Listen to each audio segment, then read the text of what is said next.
All right. Hello, everyone, and welcome to another installment of Erinn's Book Club. It is really late at night, and I get a 3-day weekend, so I figured I'd start my 3-day weekend by finishing a Dragon Riders book. So the book review that I would like to do is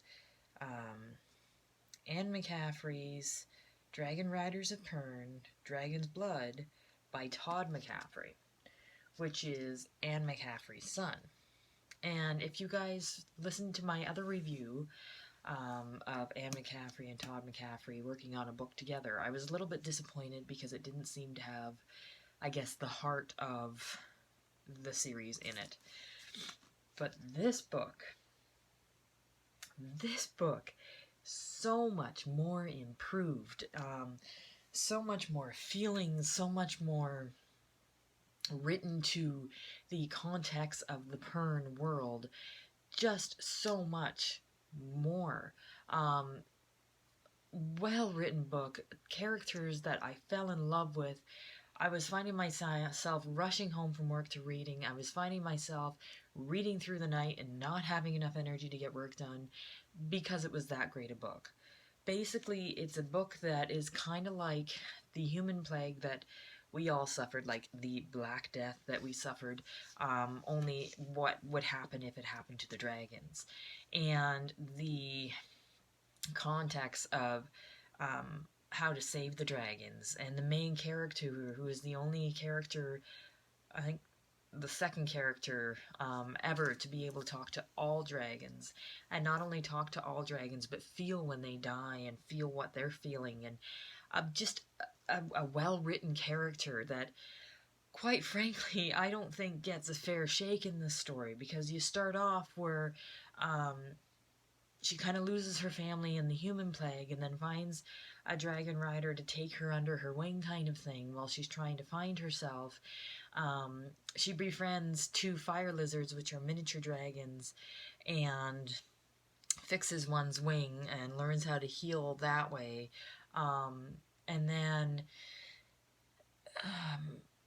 goes to a ship where she tries to travel the world to record all of life on Pern in her artwork so that she can catalog all of the life on Pern.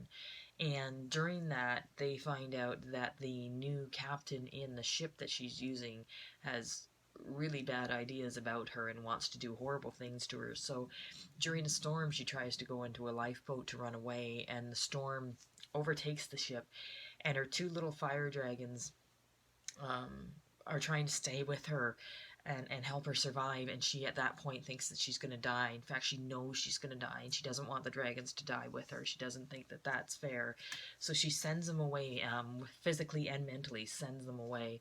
And then you open up into another scene where it's like, I think, 400 years in the past, and both the dragons, little fire lizards, show up above in the sky, and then they plummet to the ground, and one of the main characters in the past can only save one. So her little queen fire lizard dies, because crashes to the ground, and the other fire lizard has this disease, like an upper respiratory disease that they were able to save with vaccines. But the struggle through saving them is heart-wrenching. And just as they look into saving him, it jumps back into the future, where we're back with this girl who now can speak to all dragons, and gets to the understanding that her dragons were maybe sick, and maybe that's the reason why the where that she's at, why their dragons are starting to get sick. So on her way out of the hold, she actually impresses a gold queen dragon in a well-written emotional impression scene, and completely and utterly bonds with this dragon.